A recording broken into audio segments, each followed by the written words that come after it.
Okay, so with camera work, just to continue a little bit, a lot of people are interested in sort of, we know movies make you feel a certain kind of way.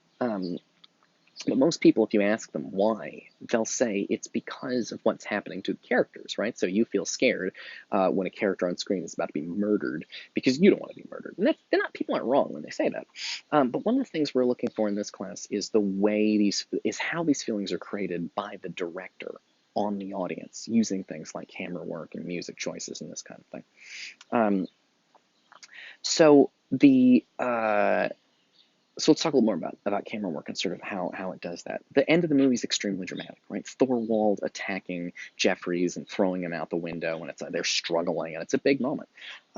It's a big moment because it's something dramatic and physical that's happening to the human beings we've gotten to know and love in the course of the movie. But it's also the camera work that does that.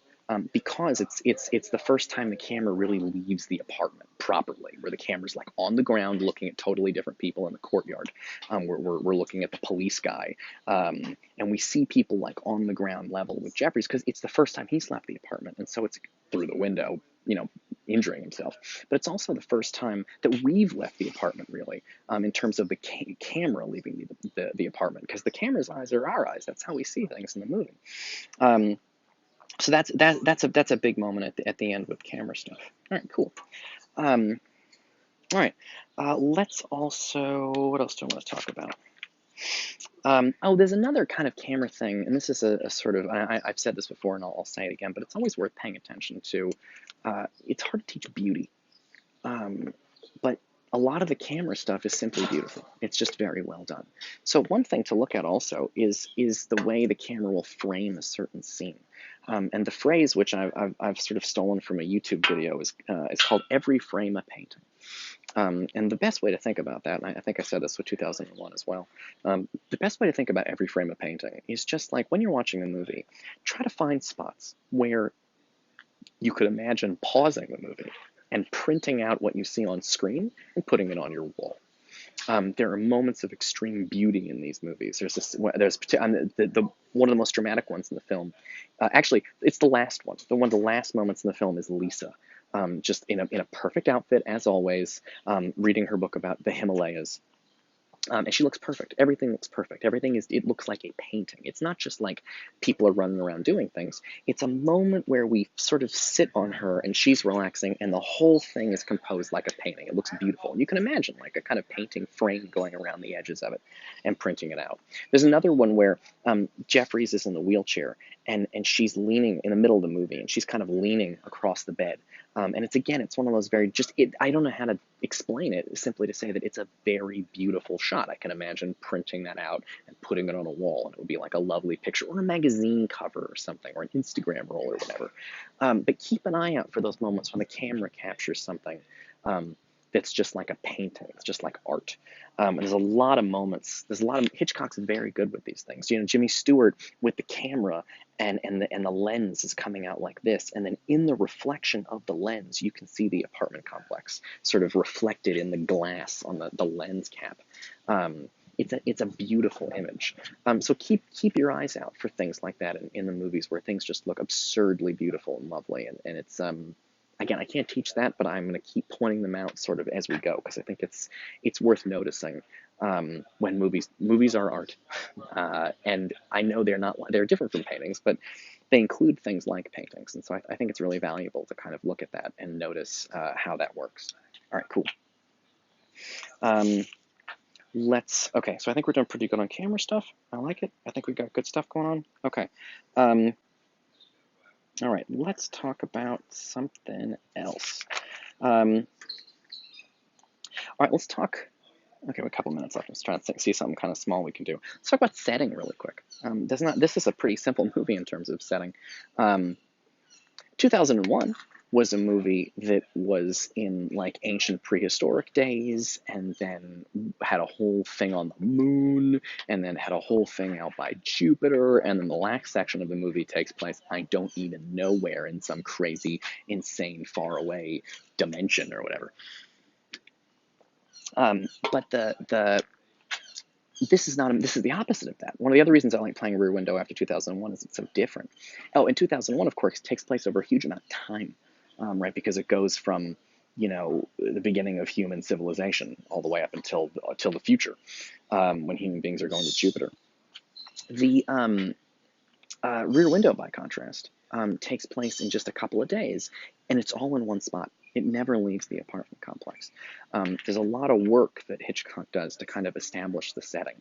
One of the first things Hitchcock does is he shows you the window, right? That's the opening shot of the movie. Why? Because this whole movie is about looking out a window, and so let's have the opening shot of the movie be the window that the main character will be looking out of the whole movie, but also that we'll be looking out of the whole movie. And the second thing Hitchcock does is he establishes the setting. Before he really introduces the characters, he takes the camera and he moves it all around the apartment complex and just gives you a couple of seconds to just get used to where people are, right? Like, that if Jeffries is where I am, then the newlywed couple is here, and Thorwald's apartment is here, and Miss Lonely Heart's apartment is just below that, and the musician guy is up here, right? That he teaches you, just with no words, just the camera work, just to recognize who are the people in the apartment complex and where are they located in relationship to Jeffrey's apartment.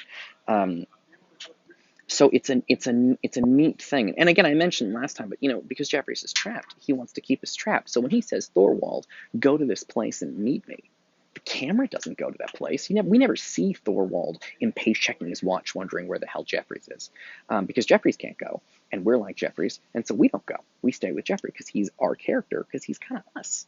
And I'm going to be talking quite a bit more about the kinds of things we have in common with him. Okay, cool. I think that's pretty good for setting. The other thing I want to grab to talk about real quick is light.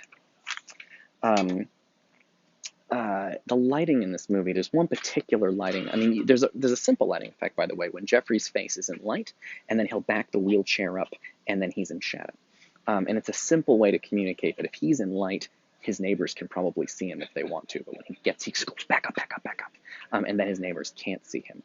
It's just some simple lighting techniques, and there's basic stuff about when all the lights are off in his apartment and he's in shadows and it's sort of scary, whatever. It's not super interesting. The dark is scary. There's one particular lighting effect, though, that really grabs me every time. It's a really fascinating one, and it's the introduction of Grace Kelly's character.